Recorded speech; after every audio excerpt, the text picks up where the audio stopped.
think that little binder and a degree from some regional school can stop me? She laughed, leaning back in my kitchen chair like she already owned the room. By Christmas, I'll be sipping champagne in Tuscany with your money. You'll barely remember your own name. She said it with that smile, the one that always cut deeper than any knife. And everyone in the room laughed with her, including the woman she'd just mocked. Little binder in hand, calm, unbothered. I remember thinking, not for the first time, that the world was stacked in her favor. But I also remember the look in the lawyer's eyes, like someone who'd seen a lot of people talk a big game and was quietly counting. Have you ever had someone announce they were going to destroy you like it was a favor? What would you do if they meant it? I'm telling you this because it's how it started. You need the arrogance up front to understand the scale of what she wanted. Vanessa, high heels that clacked like a gavel, an Armani suit, a Tesla in the driveway she never let anyone touch, wanted the divorce on her terms. My house, half the business, custody leverage, and a clean erase of anything that tied her to me. She said it openly, like a speech. The last 2 years of our marriage had been built on small erasures that added up. Little lies, a text deleted here, an expense forgotten there. 2 years of lies. But why would she do that? Friends asked. You built everything, one friend said over beers. She just wants a quicker path to money. The truth was worse. I discovered, in the worst possible way, that Vanessa had been not just planning a divorce, but designing my insolvency. It started with a text I shouldn't have seen, a notification on her phone that popped up on my Ring doorbell app when she'd left it on the counter. Ring doorbell footage. Modern life, right? Curiosity is a dangerous trait when you're drowning and looking for an anchor. I shouldn't have opened it, but there it was, a blurred screenshot of a bank transfer confirmation and a caption. Done. When the prenup dissolves, the estate gets split like we planned. I had no idea what estate she meant. $847 million estate? Who talks about that casually? But the thread continued. Later that night, when she was asleep, I went to the cloud backups. I wasn't even trying to be a detective. I was trying to figure out how much of my life was real. That's when I found them. 47 deleted messages, saved in iCloud in a way she didn't expect. Each one a shovel. He's so stupid, he'll never suspect. 3 more months and we're rich. By January, he'll have nothing left. Blood ran cold. That initial discovery hit like a physical blow. Someone once told me that betrayal feels like falling through a floor you've been standing on for years. I felt that drop. Little did they know how much I had left in me. But I had no idea what I was about to discover. I said that out loud in the dark of my office. It felt like a promise, more than anything. Then I started planning. Who was the antagonist here? Vanessa, clearly. The smug confidence in her voice, the way she mocked my lawyer in front of our friends. You're too stupid to even see what's coming. She said it so casually. That line, you're too stupid, echoed every time I felt the panic. Have you ever been told you're stupid and believed it for a second? The lawyer she'd mocked, Amy Park, was, by most visible measures, the wrong person to have defended me. She didn't carry the loud confidence of a big firm partner. No corner office photos on LinkedIn, no flashy ads. Instead, she showed up with a battered leather binder, a steady voice, and a calm that made Vanessa's sneers look performative. He's got nothing, Vanessa said at our first mediation, toying with a necklace that probably cost more than my car. This is adorable. Amy just closed her binder and said, "We have questions." That phrase, "we have questions," ended up being the most dangerous 3 words in the room for her. The discovery phase was less cinematic than a Netflix special and more like a forensic puzzle with too many missing pieces. Amy hired a forensic accountant named Luis Ortiz. He smelled like espresso and paper and had a patience that made him dangerous. We also got a private investigator, Jenna, who can find the pattern in anything: timestamps, behavior, bank routing numbers. We threatened subpoenas. We filed preservation notices. We dug into LLC records, shell companies, and transfer histories. "You won't believe what I found next," Jenna told me when she handed me the first printout. Her sister-in-law's boutique? Shell company. Registered in Nevada.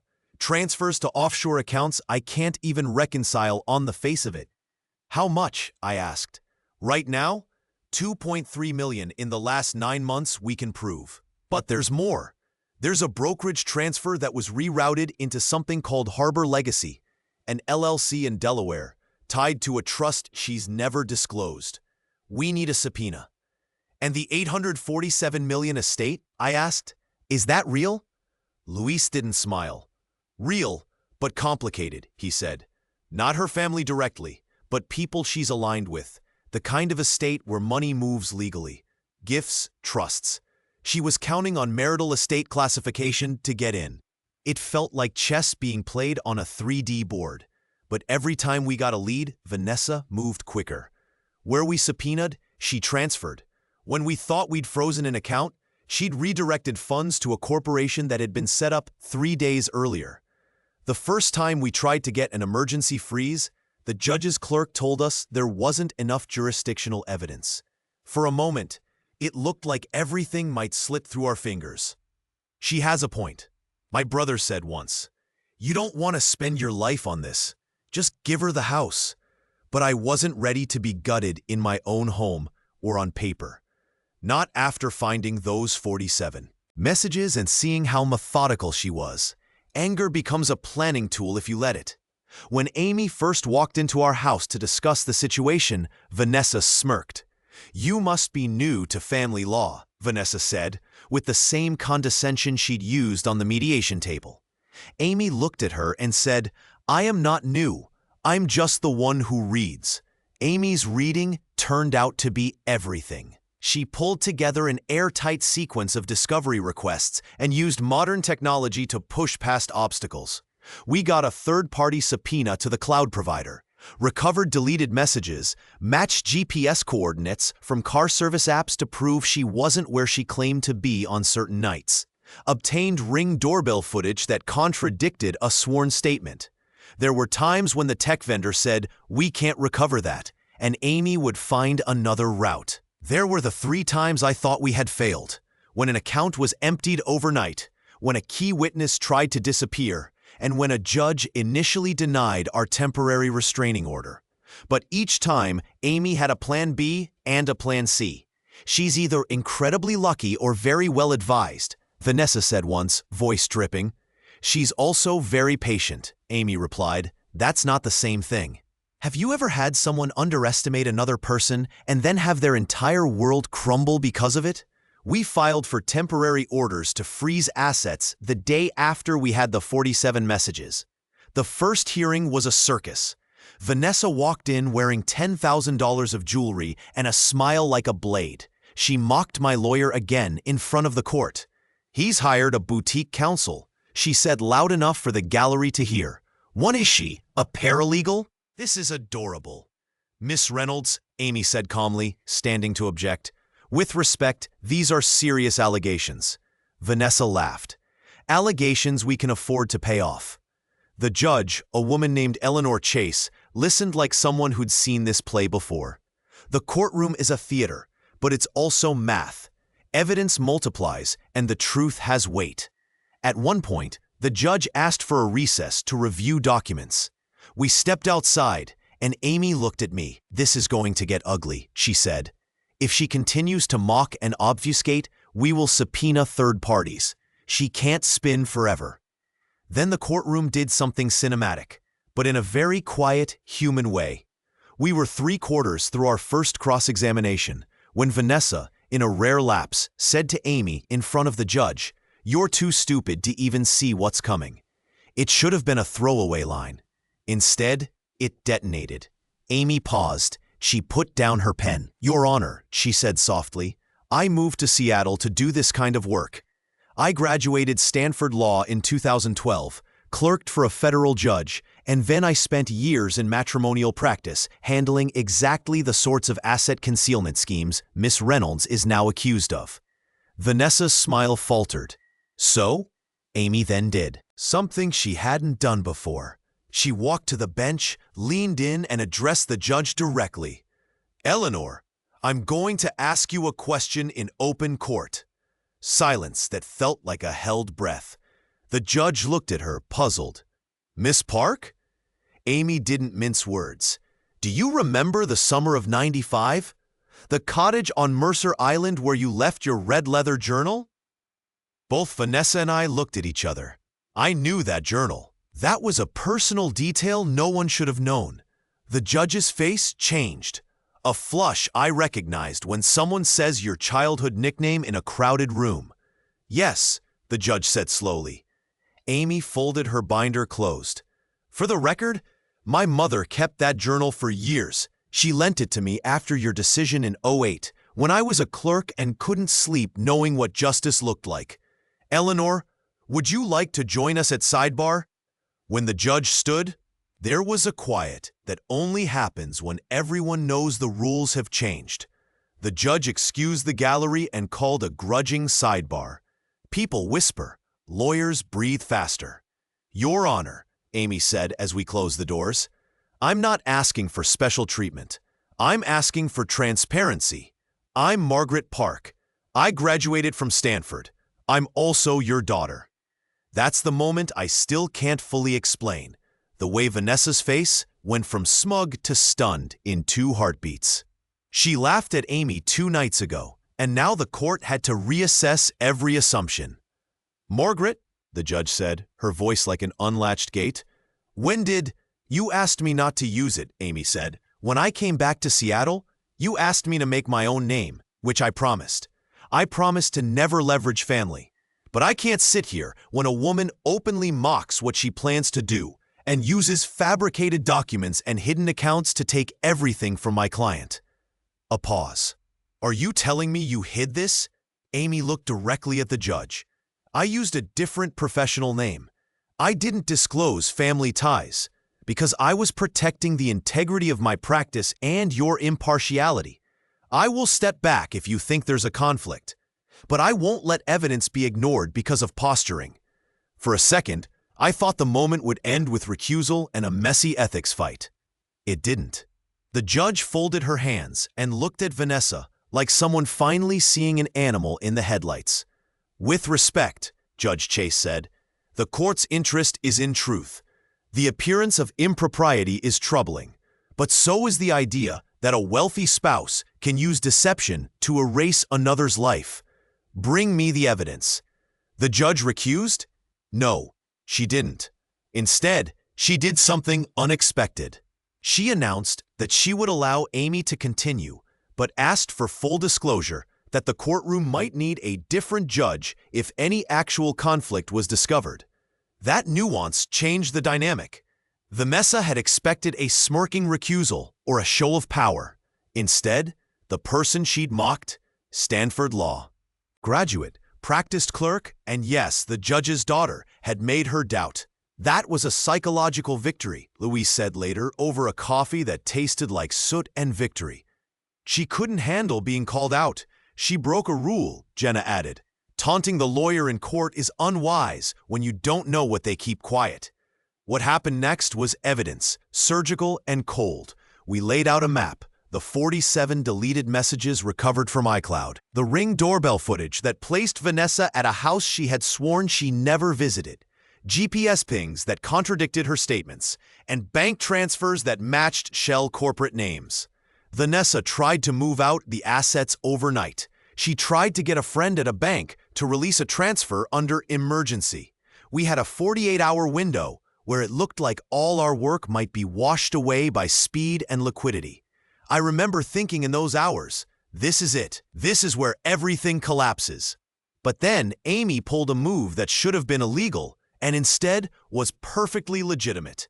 She had been quietly drafting a massive discovery request with parallel subpoenas to multiple institutions. It was bureaucratic suffocation. Every bank routing number, every LLC registration, every intermediary listed would be compelled to respond. By the time Vanessa tried to move money again, the paper trail was already in motion. The clerk at the bank hesitated because the institution was served. Paperwork isn't glamorous, Amy told me later, but it's indestructible if you do it the right way. There were 3 moments in the preparation that felt like we were about to fail. 1. The night an offshore account was emptied. We watched $600,000 clear out between midnight and 2 a.m. I called Jenna in a panic. She responded, "We can still trace the shell flow. There's a back door through brokerage A." It was a long shot, but it worked. 2. The judge initially denied our motion for a temporary freeze for lack of immediate risk. We thought our evidence was strong. Apparently, the court wanted more. Amy filed an emergency motion, leveraging the 47 messages as direct evidence of intent to defraud. The judge reversed. 3. A key witness, Vanessa's accountant, texted Amy that he'd lost his notes. We were hours away from court when the man called and said he couldn't testify. Amy didn't flinch. She had a backup, metadata from his emailed invoices stored in the firm's server. We pulled it, and his lost notes were reconstructed enough to be incriminating. Each near failure felt like a cliff. Each time we found a rope. In court, when we played the 47 messages, you could have heard a pin drop. "He's so stupid, he'll never suspect." She'd said it like a joke to a friend. The judge's jaw tightened. Vanessa turned pale. She kept trying to smile, but the grin was starting to crack. "You're calling that a plan?" Vanessa hissed from her counsel table. "You're calling this a plan to steal from a wealthy estate? How bold and documented," Amy said. And here's the thing. Those 47 messages are just the tip. We have transfer confirmations. We have corporate filings. We have testimony. "You're lucky you picked me," Vanessa said to me. Venom in the syllables. "Most people wouldn't come back from this." "You're not the protagonist here," Amy said. "You're a witness." That line reverberated. There's something poetic about calling something out of a script like that. We won the temporary freeze. The judge issued a preliminary injunction preventing transfer or dissipation of marital assets and ordered immediate disclosure of all accounts. The court ordered forensic accounting and scheduled a full evidentiary hearing. It wasn't the end, but it was a hard foothold on a slippery cliff. Then came the final crushing blow that made people in the gallery stand up and whisper. Remember the $847 million estate? It wasn't a direct asset Vanessa owned. She'd been counting on a loophole, a trust that would gift certain transfers if she was married at a specific time. Her plan hinged on the timing of a transaction that, if it closed after the divorce decree, would benefit her. The transaction required a signed certification for marital status that she had planned to falsify with a notary. In the 47 messages, she talked about the notary. "I'll handle it. He owes me favor." We found the notary's calendar entries and a deposit slip, a wire we could tie to her. Amy, in a moment of pure legal theater, asked the court if we could present the notary's ledger and the Ring doorbell footage from the notary's office the morning the supposed signature was alleged to have occurred. The footage showed Vanessa leaving alone and driving to a different address, not the trustee's office. Under oath, the notary confessed he had been pressured to sign. The trustee rescinded the conditional gift. Vanessa's plan was based on precise arithmetic. Remove the condition and the numbers change. The judge, who had been deliberate all day, ruled that the conditional transfer could not be recognized given the fraud. The courtroom felt like a blow being landed. We weren't done. There was a custody fight too, but Amy had built a narrative that Vanessa had been neglectful, pushing me out of family time to secure meetings. We presented calendar data proving she was often absent during the hours she claimed to be home parenting. That helped the judge assess the custody temporary orders. I won't pretend the revenge felt clean. Justice rarely does, but the public humiliation was sharp. Vanessa's smugness, the voice that had been so loud at my kitchen table, was silent. Her friends stopped returning texts. The boutique in Bellevue that once faxed her parties suddenly didn't want to be associated. 6 months later, I actually saw the woman who used to wear $10,000 worth of jewelry folding shirts in a chain store. It was gruesome and oddly poetic. "Was that too far?" a cousin asked me months later. "You basically ruined her." "She tried to ruin me," I said. "She announced it. She celebrated it." What did I feel when I saw her folding shirts? I felt empty for a second, and then relieved. Relieved that the anxiety torque in my chest was gone. I got my house back. Well, the court awarded the marital estate in a way that didn't destroy me. The business survived. The interim custody order gave me space to build a new routine. There were consequences beyond the courthouse. Vanessa's reputation took a hit. The notary got fined. The trustee's office tightened procedures. The $847 million estate, okay, that's headline bait, ended up being a tangled web of trusts and conditions that required specialists. But the takeaway was real. She had counted on people who were willing to bend rules, and on my supposed apathy. She misread patience for weakness. Looking back, I made mistakes. I trusted until it became dangerous. I waited too long to act. Some people think I went too far with public details. "You could have handled it privately," a friend said. But where was the private option when someone is actively conspiring to strip you of everything and laugh about it in your kitchen? Tell me I'm not crazy for what I did next. I posted a redacted timeline of events to a private forum for friends and colleagues to verify. I have the screenshots if you don't believe me. The court documents are public record. Anyone can look them up. I also found something else along the way. Amy. We spent months working together. She didn't show off her Stanford degree or her clerkship until the precise moment it mattered. She didn't want to be a headline. She wanted to be a weaponized presence. We started to meet for coffee after trials.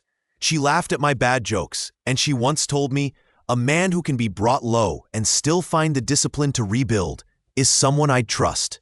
"Are you seeing someone?" a friend asked me. "No," I said. "Not yet." "Would you want to?" she asked.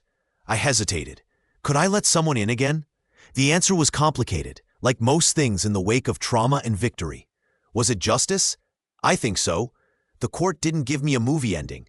There were still costs, and lawyers' fees ate into the recovery. But it was proportional. Vanessa didn't get everything. She lost access to funds she had already promised to third parties. She had to pay restitution for fraud in small ways. She no longer walked into rooms assuming everyone's on her payroll. If you're still here, you might be asking, what would you do if you were in my shoes? Would you have trusted a small-town-looking lawyer with a battered binder? Would you have dug into deleted messages? Would you have confronted the arrogance with paperwork and persuasion rather than fists and fury? Tell me in the comments. Some of you will say I should have cut and run. Some will say I should have been smarter from the start. I get it. Ask yourself, when someone announces your destruction as if it's a theatrical aside, do you let it happen or do you build a plan?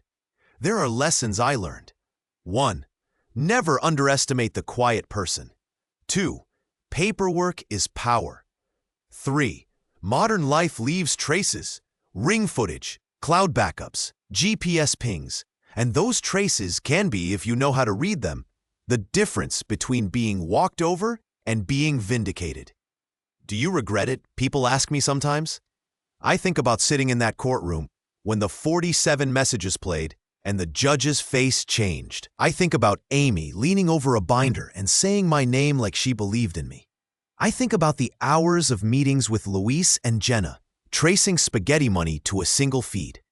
I think about seeing Vanessa folding shirts and feeling nothing and everything at once. Am I proud of what I did?